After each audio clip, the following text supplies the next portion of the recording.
urutannya tuh sadis banget. Itu tuh terjadi di negara yang banyak orang ngira kalau negaranya aman banget.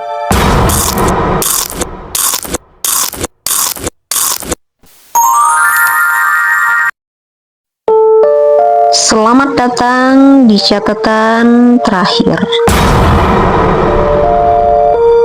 Cerita yang seharusnya tak pernah didengar. Kali ini kita punya cerita misterius yang kita dapatkan dari Setagaya Jepang. Oke, sebelum aku lanjut ke ceritanya, buat lo semua yang suka dengan konten kita, jangan lupa terus dukung kita dengan cara like, comment, share, and subscribe, biar kita lebih semangat lagi untuk memberikan cerita-cerita yang menarik. Dan buat lo yang punya cerita serem juga yang mau kita ceritain di sini, bisa langsung DM kita. Apakah ada yang masih ingat tentang kasus pembunuhan satu keluarga ini? Atau ada yang belum pernah dengar?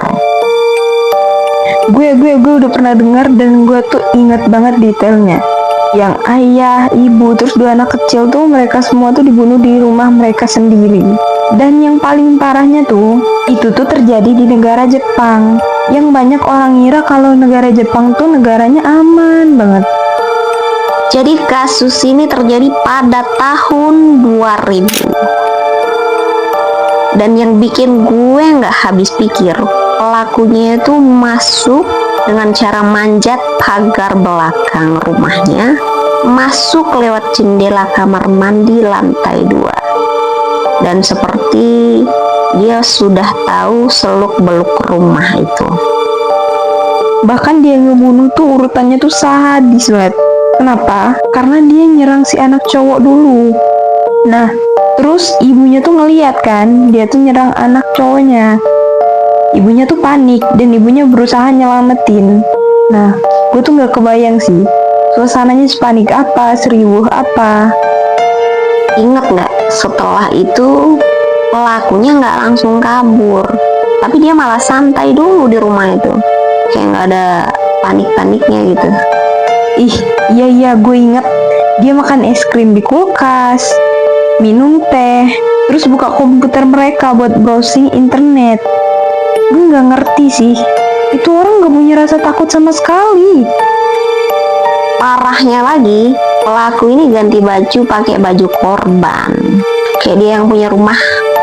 Bahkan semua barang yang dia sentuh ada sidik jari dan DNA-nya. Tapi walaupun udah ada sidik jari dan DNA-nya tuh, tetap aja nggak ada kecocokan sama database kriminal Jepang. Itu artinya dia tuh belum pernah ngelakuin kejahatan sebelumnya di Jepang. Atau dia bukan orang Jepang sama sekali. Nah, jadi dari DNA, katanya kemungkinan pelakunya ini ada campuran Asia Eropa. Dan prediksinya waktu itu umurnya masih belasan atau awal 20-an gitu umurnya. Dan lu sadar gak sih? Artinya sekarang dia mungkin masih hidup, jalan-jalan bebas. Bisa jadi lagi duduk di kafe sambil nonton kita ngobrolin dia. Atau bisa jadi dia ada di sekitar kita, ya kan? Jadi itu sih yang bikin gue nggak nyaman. Dia udah pernah membunuh satu keluarga dan punya mental buat santai di TKP berjam-jam. Jadi setiap malam tahun baru tuh warga di sana tuh naruh bunga di depan rumahnya, di depan rumah korban tadi. Rumah itu nggak pernah dibongkar, kayak dijadiin monumen kengerian gitu. Lu bayangin aja, saat lu berdiri di depan rumah itu tengah malam, posisi lampu mati, terus anginnya dingin, dan lu tahu di dalamnya pernah ada pembantaian yang sampai sekarang tidak pernah terpecahkan. Dan yang paling creepy nih, kita nggak pernah tahu dia udah punya target baru atau belum, atau mungkin kalian target selanjutnya. Jangan dong, jangan bercanda. Oke. Terima kasih sudah mendengarkan catatan terakhir, dan catatan ditutup.